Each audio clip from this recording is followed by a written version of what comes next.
বিবাহিত পুৰুষৰ লগত এক সন্তানৰ মাতৃয়ে পলাই আহি মন্দিৰত পাতিলে বিয়া। কিন্তু কিছুদিন পিছতেই তিতা কেৰেলাৰ দৰে হৈ পৰিল সেই প্ৰেম। ফেচবুকৰ প্ৰেমে ভাঙিলে সংসাৰ।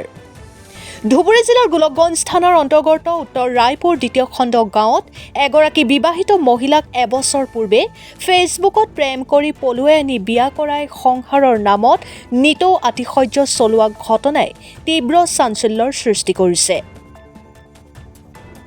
জানিব পৰা মতে ক্ষিতীন্দ্ৰ নাথ ৰায়ৰ পুত্ৰ ৰাজেশ কুমাৰ ৰায়ৰ বিবাহ বিচ্ছেদৰ গোচৰ আদালতত চলি থকাৰ মাজতে যোৱা বছৰৰ 9 জুলাইত বিহখোৱা চতুৰ্থ খণ্ড গাঁৱৰ ফেচবুক প্ৰেমিকা জ্যোতিকা বৰ্মন ৰায়ক ঘৰত উঠাই লৈ গৈ আলোকঝাৰী মন্দিৰত বিয়া পাতে। উল্লেখ্য যে এটি সন্তানৰ মাতৃ জ্যোতিকাৰো পূৰ্বতে বিয়া হৈছিল পশ্চিমবংগৰ বক্সিৰহাটত। ফেচবুকৰ জৰিয়তে প্ৰেম কৰি মহিলাগৰাকীয়ে স্বামীক এৰি আহি বিয়া পাতে ৰাজেশ ৰায়ক। জ্যোতিকাই অভিযোগ কৰা ৰাজেশে ভয় ভাবুকি দেখুৱাই তেওঁক বিয়া কৰাই নিয়ে। বিয়াৰ পিছৰে নিশা মদ্যপান কৰি অত্যাচাৰ চলায়। তেওঁ লগত নিয়া সোণৰ আলংকাৰ নগদ 50,000 টকা ৰাজেশে কাঢ়ি নিয়াৰ অভিযোগ উত্থাপন কৰিছে মহিলাগৰাকীয়ে। আজি এই সন্দৰ্ভত মহিলাগৰাকীয়ে গোলকগঞ্জ থানাত এখন এজাহাৰ দাখিল কৰে। পূৰ্বৰ বৈবাহিক সম্পৰ্ক আৰু নিজ সন্তান এৰি ফেচবুক প্ৰেমত মতলীয়া হৈ বুজাবুজিৰে গঢ়ি তোলা সম্পৰ্ক থানাৰ চৌহদ পোৱা ঘটনাই ৰাইজৰ মাজত ৰসালাপৰ সৃষ্টি হৈছে। ব্যুৰো ৰিপৰ্ট, বিহালী সংবাদ অসম।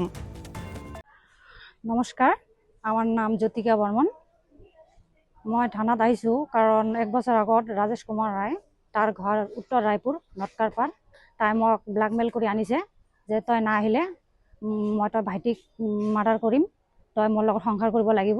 তাৰপিছত মই ভাবিছোঁ যে যাওঁ বুলি। অহাৰ পিছত মোৰ লগত অত্যাচাৰ, দিন অত্যাচাৰ। তাৰপিছত মোৰ সোণা 3 ভৰি লৈছে, দিয়া নাই। তাৰপিছত ৰাতি মোক মাৰপিট কৰে।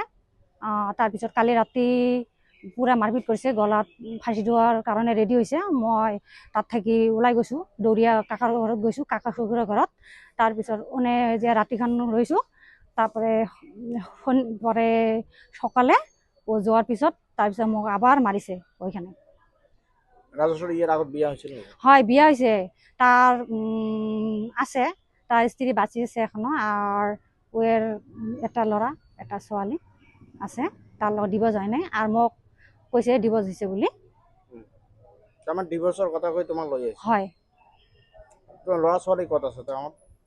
তেওঁৰ ল'ৰা ছোৱালী তাৰ শহুৰৰ ঘৰত আছে। তোমাৰ বিয়া হৈছে নেকি?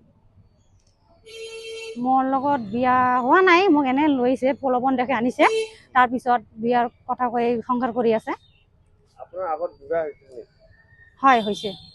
এইটো ঘৰত ল'ৰা ছোৱালী আছে? আছে, এটা ল'ৰা আছে। ইয়াত ল'ৰা ছোৱালী আছে নেকি? ইয়াত ল'ৰা ছোৱালী নাই। নাই। এতিয়া কি কৰিবা? এটি মই বিচাৰ চাওঁ যাতে মোৰ 50,000 টকা লৈছে, এইটো যাতে দেয়। আর মোর সোনা 3 ভরি। আপনাদের কাছে অনুরোধ থাকিল। এইটো কথা টোটালি মিছা কথা। মই যোৱা 2024 চনৰ আষাঢ় মাসৰ 4 তাৰিখে সি মোৰ লগত আহে, তাক আনো। আৰু আমাৰ হিন্দু প্ৰথাত আমি দুয়ে মিলি আমি আলোকঝাৰী মন্দিৰত তাতে আমাৰ যিখিনি নিয়ম আছে সেইখিনি কৰোঁ। কৰি আমি 3 মাহ সংসাৰ, ভাদৰ মাছে সি তাই মোৰ ঘৰৰ পৰা পলাই যায়। পিছত যেতিয়া গৈছিল, মোৰ মোবাইল, কেছ টকা আৰু মোৰ ধৰক যিবিলাক নিজা সোণা অলংকাৰ আছিল সেইখিনি লৈ গুচি যায়। তাৰপিছত তাক মই ঘৰত জনাৰ পিছত সিহঁতে মোক কোনো ধৰণৰ ৰিপ্লাই নিদিলে। এমনকি মোৰ যিবিলাক লাইফৰ চাৰ্টিফিকেট আছিল সেইবিলাকো লৈ যায়। তেতিয়া মই মিচিং কেছ গোলগঞ্জ থানাত এখন দিছিলোঁ। তাৰপিছত সি আকৌ মোৰ লগত যোগাযোগ কৰিল 4-5 মাহৰ পিছত। যোৱা আগৰ মাহত সি মোৰ ঘৰত আহে আকৌ। আগৰ মাহৰ পৰা আজি 6 মাহলৈকে সংসাৰ কৰিছে। সি আজি মোক কৈ আছে ৰেজিষ্টাৰী কৰিব লাগে, সামাজিক কৰিব লাগে। তো মোৰ এটা মানে আছিল, আগৰ এটা মোৰ CRDP কেছ চলি আছে। সেইখিনি আগৰ পত্নী আছিল? হয়, আগৰ পত্নী আছিল। তো CRDP কেছ এখন চলি আছে। মই ঠিক আছে, এতিয়া যিখিনি সলভ হ'ব তেতিয়াহে মই আপোনাক সামাজিকতা কৰিম, এইখিনি মই কৈছোঁ। আৰু তাই মোক মোৰ ঘৰখিনি লিখি দিব লাগে, হা, তাৰ নামত পলিচি কৰি দিব লাগে, গোটেইখিনি তাৰ নামত কৰি দিব লাগে। সি এইখিনি মোক চব সময় মোক টৰ্চাৰ এইখিনিয়ে কৰি থাকে তাই। তাই মানে কৈছে যে আপুনি শাৰীৰিকভাৱে অত্যাচাৰ কৰে। না ছাৰ, মই এইবিলাক সময়ে নাপাওঁ, মই কামতে ব্যস্ত থাকোঁ। মই এটা সৰু সুৰা কিবা এটা জব কৰোঁ, এইখিনিয়ে আৰু মই আপুনি তাইক কেনেকৈ লগ পালে? তাক মই ফেচবুক যোগে চিনাকি হৈছিল। মানে আপোনালোকৰ ফেচবুকত প্ৰেম? হয়, তাই বিবাহিতা? বিবাহিত ছোৱালী। এতিয়া আপুনি তাই আহিছিল, পলাই গৈছিল, আকৌ আহিছে, মই মানি লৈছোঁ তথাপিও